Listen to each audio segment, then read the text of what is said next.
जय श्री राधे कृष्णा। आज मैं आपके लिए लेकर आई हूँ अमल की एकादशी व्रत की कथा। यह है व्रत फागुन शुक्ल एकादशी को किया जाता है। आंवले के वृक्ष में भगवान का निवास होने के कारण इनका पूजन किया जाता है। अत अमल की एकादशी व्रत कथा। फागुन मास शुक्ल पक्ष। मानदाता बोले, हे ब्राह्मण, हे महाभाग, हे ब्रह्मयोनि, जो आपके मेरे ऊपर कृपा है तो ऐसा व्रत कहिए जिससे मेरा कल्याण हो। वशिष्ठ जी बोले कि रहस्य और इतिहास सहित व्रतों में उत्तम व्रत को कहता हूँ जो संपूर्ण फल को देने वाला है। हे राजन, अमलकी का व्रत बड़े पापों को नाश करने वाला और सब लोगों को मोक्ष देने वाला है। 1000 गौ दान के फल को देने वाला है। हिंसा करने वाले व्याध की जैसी मुक्ति हुई उस प्राचीन इतिहास को मैं कहता हूँ, सुनो। हष्ट पुष्ट मनुष्यों और ब्राह्मण क्षत्रिय शूद्रों से सुशोभित वैदिश नाम का नगर था। हे नृप शार्दुल, वहाँ सुंदर वेद ध्वनि हो रही थी। उस सुंदर नगर में कोई नास्तिक और दुराचारी नहीं था। वह चंद्रवंशी पाशविंदुक राजा के वंश में पैदा हुआ धर्मात्मा सत्यवादी चित्ररथ नामक प्रसिद्ध राजा था। वह राजा 10,000 हाथियों के समान बलवान, धनी तथा शस्त्र और शास्त्रों को जानने वाला था। उसके राज्य में निर्धन और लोभी दिखाई नहीं देते थे।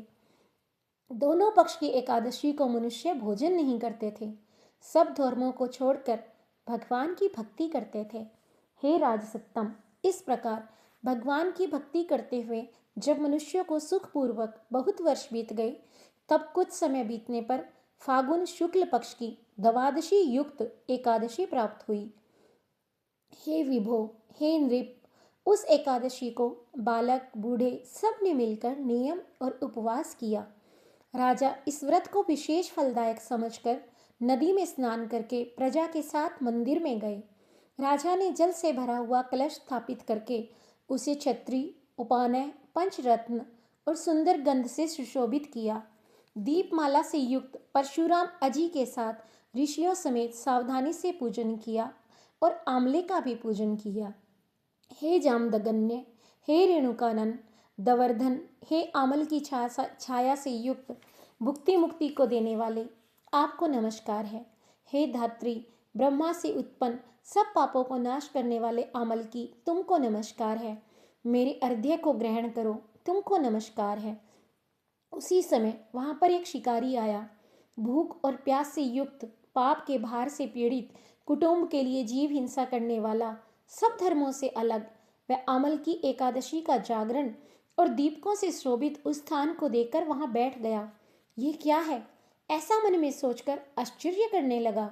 उसने वहां रखे हुए कलश के ऊपर दामोदर भगवान का दर्शन किया।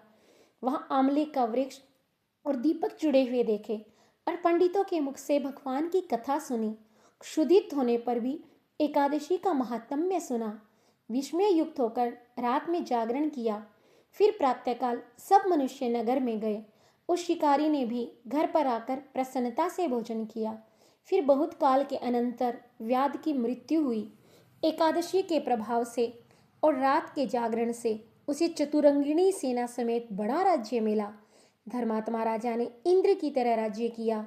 वशिष्ठ जी बोले, हे राजन, जो श्रेष्ठ मनुष्य अमल की एकादशी का व्रत करते हैं वे निसंदेह विष्णु लोक को जाते हैं। इस दिन आंवले के पेड़ के नीचे कलश स्थापित करके धूप, दीप, नैवेद्य, पंचरत्न आदि से परशुराम भगवान की पूजा की जाती है। इस दिन आंवलों का सागार लेना चाहिए। इस कथा के बाद भगवान विनायक की कहानी अवश्य सुने। अगर आपको ये कथा प्रिय लगी हो तो प्लीज़ मेरे चैनल को लाइक करें, शेयर करें और सब्सक्राइब करें। जय श्री राधे कृष्णा।